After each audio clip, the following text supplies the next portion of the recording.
प्रेरक कहानियाँ चैनल पर मैं राहुल आप सभी साथियों का हार्दिक स्वागत करता हूँ। साथियों, हम देख रहे हैं लघु कथाओं की श्रृंखला, जिसमें आज मैं सुनाने वाला हूँ लॉकडाउन की कहानियाँ पुस्तक से एक लघु कथा, जिसके लेखक हैं महान कवि और गद्यकार शंभू शिखर जी। आज की कहानी का शीर्षक है वापसी।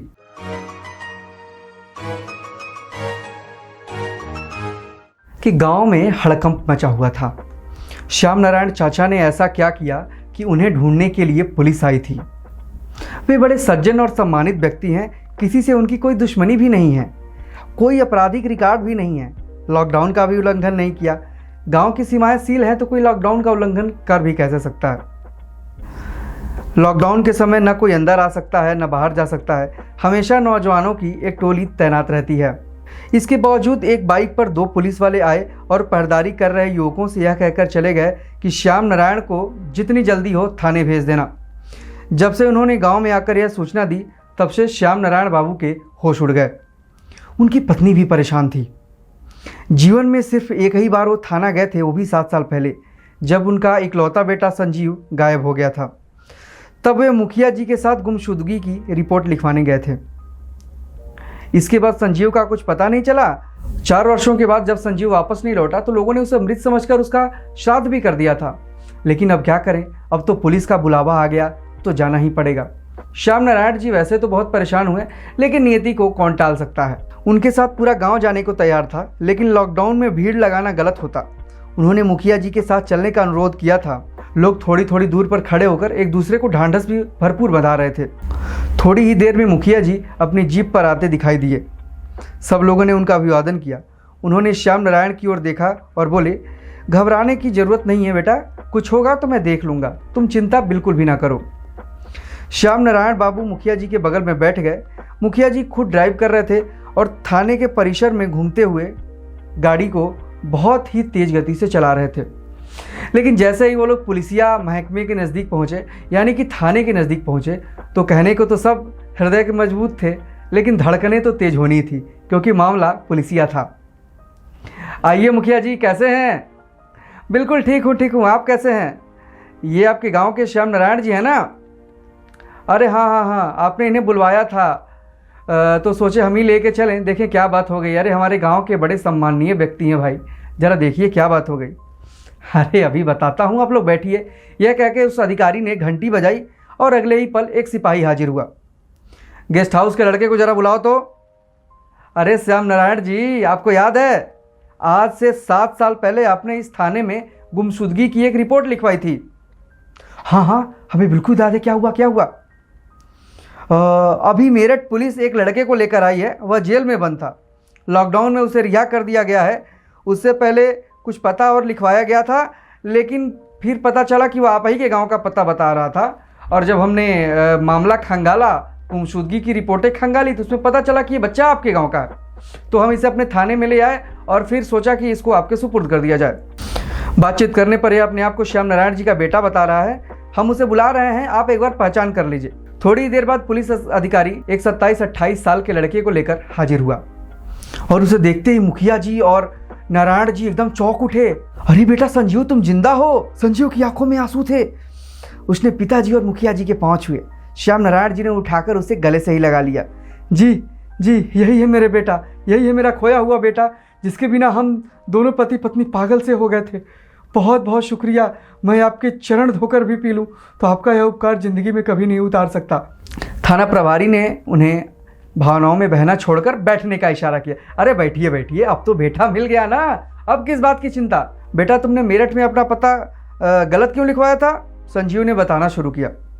बीए करने के बाद कई जगह कोशिश की, कई जगह इम्तिहान दिए, कई इंटरव्यू दिए, लेकिन नौकरी कहीं नहीं मिली। निराश होकर मैं घर से निकल आया। मेरठ में एक दोस्त के चाचा रहते थे, उन्हीं के यहाँ चला गया। बाद में पता चला कि वो चाचा एक बाइक चोरों का गैंग चलाते थे। अब मुझे तो काम मिल नहीं रहा था, अब इसीलिए मजबूरी बस इसी गलत संगत में पड़ना पड़ा। अब क्या कर सकते हैं, पापी पेट का तो सवाल भी है ना, पापी पेट कैसे मानेगा। तो इसलिए मैं भी उन लोगों के साथ गलत संगत में पड़ गया। मेरा काम जो चोरी हुए वाहन आते थे उनका खपाना था। एक बार गाड़ी बेचते समय मैं पकड़ा गया। पुलिस ने मार पीट कर उगलवा तो लिया, और वैसे भी बात अगर घर तक पहुंच जाती तो माँ बाप की बहुत बदनामी होती। इसलिए मैंने पता छिपाने की कोशिश की। अब मेरे साथ तो जो होना था वो तो होगा ही, बस इन्हीं कारणों की वजह से मैंने पता गलत लिखवाया था। ये सारे बात बताते बताते उसकी आंखों में आंसू आने लगे। फिर उसने आगे बताया कि लॉकडाउन शुरू हो गया था, मेरे बैरक के आसपास के 1-2 कैदियों को कोरोना पॉजिटिव होने की पुष्टि हुई, इसलिए उन्होंने जल्दी जल्दी जमानत पर सबको रिहा कर दिया। जब सबको छोड़ा जाने लगा तो मुझे भी अपने घर वालों की बहुत याद आने लगी, इसलिए मैंने बाद में फिर सही पता बता दिया जिससे मैं आप लोगों के पास पहुंच पाऊं। खैर, जो हो गया सो हो गया, अब वापस नहीं लौट सकता।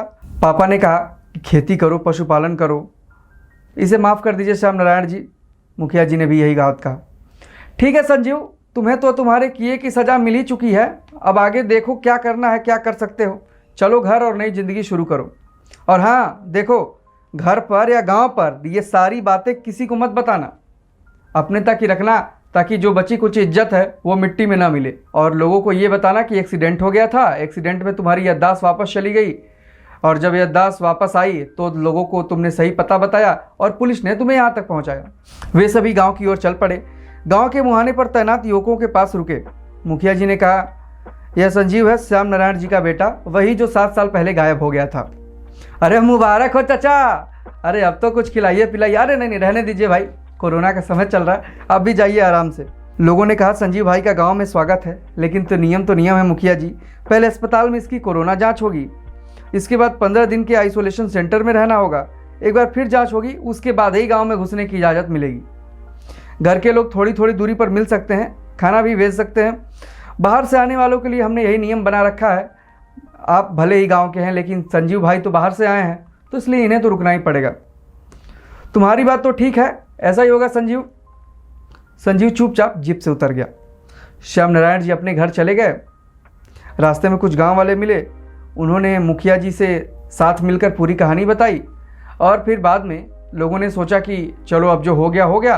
संजीव आइसोलेशन सेंटर में चला गया। संजीव के खबर को लेकर श्याम नारायण जी अपने घर पहुँचे तो बातें उन्होंने संजीव की माँ को बताई। संजीव की माँ की तो आंखों में जैसे आंसू डबडबा गए। क्या संजीव जिंदा है? जिंदा है हमारा बेटा? आप अकेले आ गए, उसको घर क्यों नहीं लाए? तमाम शिकायतें, रिश्तों नातों की बुनियाद और शिकायतों का एक उलझा सा मंजर सब देखने लायक था। संजीव के वापस आने की खुशी और ऊपर से कोरोना महामारी का गम, दोनों का मिलता जुलता संगम श्याम नारायण जी के घर पर दिख रहा था। माँ के जवाब को देते हुए श्याम नारायण जी ने कहा, अरे इतने साल इंतजार किया तो 15 दिन और कर लो, आइसोलेशन सेंटर में ही है तुम्हारा बेटा, और 15 दिन आइसोलेट होके वापस बाहर आ जाएगा, तो फिर घर पे रख लेना और कर लेना लाड़ प्यार जितना करना होगा। तो साथियों, यह थी श्याम नारायण जी के बेटे संजीव के वापसी आने की कहानी। इस तरह न जाने कितने रिश्ते इस लॉकडाउन में बिछड़े और कितने रिश्ते वापस मिले। उम्मीद करता हूँ कि ये कहानी भी आपको बहुत पसंद आई होगी। इसी तरह अगले भाग में भी एक नई कहानी लेकर हम फिर से वापस आएंगे। तब तक के लिए नमस्कार।